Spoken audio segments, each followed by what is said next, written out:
अस्सलाम वालेकुम नाजरीन हजरात, चैनल को अभी सब्सक्राइब नहीं किया है तो चैनल को सब्सक्राइब कर लीजिए, साथ में बेल आइकन ज़रूर दबा दीजिए ताकि आने वाली वीडियो की नोटिफिकेशन आपको मिलती रहे। ये बात समझ में आई कि नेकी और बुराई दोनों बराबर नहीं हो सकती। इससे मुराद ये है कि अगर शौहर गुस्से में है तो बीवी को गुस्से में नहीं आना है कि गुस्सा हराम है, वो अच्छे अंदाज से अपना डिफेंस करे। शौहर गुस्से में उसे पानी पेश करे, पानी फेंक दे तब नरमी से बात करे। गर्ज के तुमको अपनी ज़िंदगी को उसके साथ नरमी से पेश आकर के गुजारना है। इसलिए कि कुरान मुक़द्दस में अल्लाह ने फरमाया इदफ़ा बिल्लती हिया अहसन, तुम अच्छे अंदाज में अपना डिफेंस करो, अच्छे अंदाज के अंदर तुम उसके साथ पेश आओ। एक खातून जन्नत रदी अल्लाह ताला अन्हा की कनीज़ो, उस औरत ने अहद किया और जब उसको ये बताया गया कि सास अगर तुम्हें तकलीफ़ दे, ननंद तकलीफ़ दे तो तुम उनके साथ नरमी से पेश आओ, बार बार यही कहती रहो कि मेरी गलती है, मुझे माफ़ कर दो। तुम इस पर अमल करके देखो, हो सकता है अल्लाह रब्बुल इज़्ज़त जल्ल जलालहू उनके दिलों के अंदर तुम्हारी मोहब्बत पैदा फरमा दे।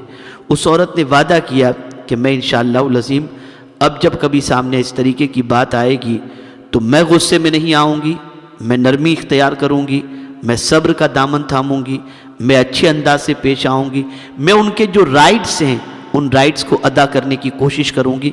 मेरी तरफ से कभी कोई गलत कदम नहीं उठेगा, ज़्यादती नहीं होगी, सामने जवाब नहीं दूंगी और मैं सब्र के दामन को थामे रखूँगी। अल्लाह रब्बुल इज़्ज़त जल्ल जलालहू ने करम फरमाया। कम व बेश 2 महीने तक घर के अंदर सिचुएशन ये रही कि वन साइड मामला रहा। शौहर गुस्सा करता, वो पानी पेश कर देती, हाथ जोड़ के खड़ी हो जाती। सास गुस्सा करती, उससे कहती मुझे माफ़ कर दो, तुम मेरी माँ की जगह पर हो। ननंद गुस्सा करती, उसे कहती तुम मेरी बड़ी बहन की जगह पर हो, मैं तो अपना घर बार छोड़कर अब आप ही के यहाँ आ चुकी हूँ। अल्लाह और उसके रसूल के बाद आप ही मेरे मददगार हैं, अगर आप ऐसा करेंगे तो मैं कहाँ जाऊँगी। गर्ज के वो एकदम नर्म हो करके, नर्म लबो लहजे के अंदर उसने गुफ्तगू शुरू की। 2 से 3 महीने के बाद उसके शौहर ने अपनी बीवी से कहा कि मेरी माँ मुझसे कह रही थी कि अब तो बहू बिल्कुल बदल चुकी है, एकदम नर्म मिजाज हो चुकी है, बहुत अच्छा लगता है उसका ये रवैया देखकर। और फिर चंद ही दिनों के बाद घर का माहौल चेंज हो गया और घर में जो झगड़े होते थे वो अमन में तब्दील हो गए और कैफियत ये हुई कि आज वो पूरी फैमिली बहुत सुकून के साथ दुनिया घूमते भी हैं और इत्मीनान से अपनी ज़िंदगी गुजार भी रहे हैं। कहने का ये मकसद है कि कुरान मुक़द्दस सिर्फ एक फार्मूला नहीं है, बल्कि वो प्रैक्टिस करने के लिए है। आप उसे सिर्फ फ़ज़ाइल की एक किताब समझ करके उस पर पढ़कर उसको पढ़ करके सवाब हासिल कर लेंगे तो सवाब तो मिलेगा अपनी जगह पर, लेकिन सवाब कमाने की ये किताब नहीं है।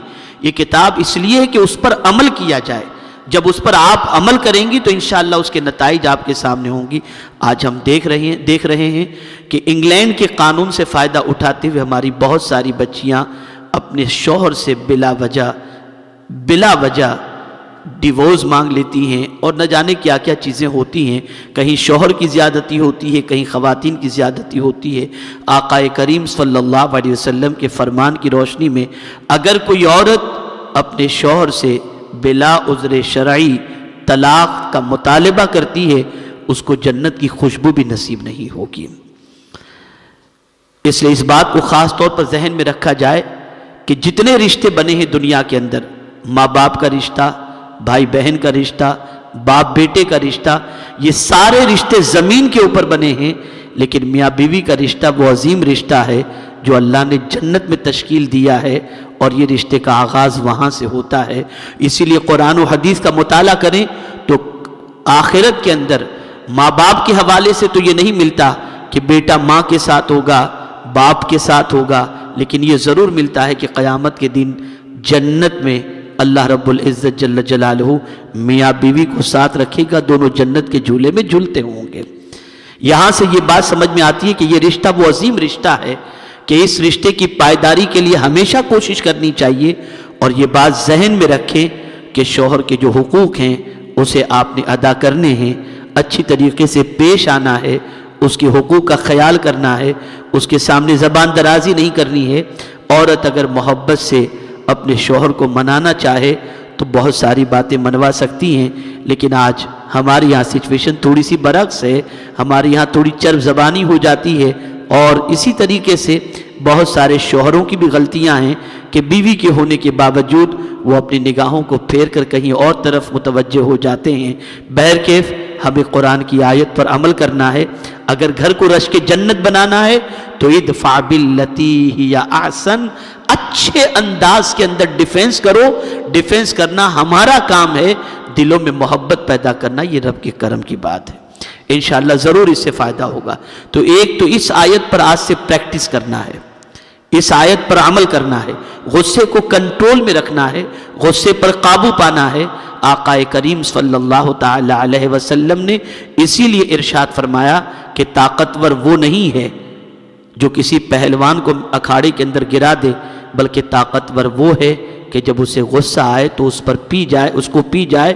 تو سرکار صلی اللہ تعالی علیہ وسلم نے غصے کو پی جانے والے کو طاقتور بتایا، اور آج ہمارے یہاں سوچ یہ بن چکی ہے کہ اگر اس نے یہ کہا میں جواب نہ دوں تو کمزور کہلاؤں گی، سامنے جواب دے کر طاقتور بننا چاہتی ہیں۔ آقا کریم صلی اللہ علیہ وسلم نے ایسی عورت کو طاقتور نہیں فرمایا، بلکہ اگر وہ عورت صبر کا گھونٹ پی لیتی ہے، غصہ پی لیتی ہے، تو دنیا اسے بھلے کمزور سمجھے، لیکن مصطفیٰ پیارے صلی اللہ علیہ وسلم کی نگاہوں میں وہ طاقتور ہے۔ ایک چیز یہ ہو گئی، اس آیت پر انشاءاللہ عمل کی آپ کوشش کریں۔ دوسری آیت وَاجْتَنِبُوا قَوْلَ الزُّورِ، جھوٹ سے پرہیز کرو۔ یہ وہ آیے کریمہ ہے کہ اس آیے کریمہ کو آیات محکمات کے اندر شمار کیا گیا ہے، اور آیات محکمات اسے کہتے ہیں جس میں صراحت کے ساتھ حکم ہو اور تعویل نہ ہو۔ آیات متشابہات کے اندر تعویل کی گنجائش ہوتی ہے، آیات محکمات کے اندر کوئی تعویل نہیں ہوتی، صراحت سے اس کے اندر ذکر موجود ہوتا ہے۔ وَاجْتَنِبُوا قَوْلَ الزُّورِ، یہ آیات محکمات میں سے، یعنی جھوٹ سے پرہیز کرو۔ آج ہماری بہنوں کے لیے سب سے بنیادی چیز یہ ہے کہ وہ اپنے بچوں کو اور خود کو جھوٹ سے روکیں، خود بھی جھوٹ سے پرہیز کریں، اپنے بچوں کو بھی جھوٹ سے روکنے کی کوشش کریں، اور اس کی پریکٹس کریں۔ یہ یاد رکھیں، میں یہ دو آیتیں آج آپ کی خدمت میں اس لیے پیش کر رہا ہوں کہ ان دو آیتوں پر عمل کے بعد اس کا نتیجہ اس شکل میں آپ کے سامنے آئے گا کہ جس سکون کی تلاش کے اندر آپ ادھر ادھر مارے پھرتی ہیں، وہ سکون آپ کو ان دو آیتوں پر عمل کرنے کے بعد نصیب ہو جائے گا۔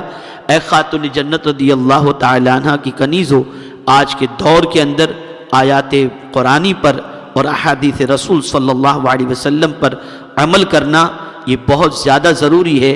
اللہ رب العزت جل جلالہ کا کرم ہے کہ اس نے قرآن مقدس کی حفاظت کا ذمہ لیا، اور قیامت تک اب اس قرآن کے اندر کوئی تحریف نہیں ہو سکتی، کوئی تغیر نہیں ہو سکتا، کوئی تبدیلی نہیں ہو سکتی۔ یہ سرکار مدینہ صلی اللہ علیہ وسلم کے صدقہ و طفیل اللہ نے حفاظت کا ذمہ لیا۔ اب اس قرآن سے ہم جتنی رہنمائی حاصل کرتے رہیں گے، اس قرآن مقدس کی رہنمائی میں ہماری دنیا بھی سنور جائے گی اور ہماری آخرت بھی انشاءاللہ العظیم سنور جائے گی۔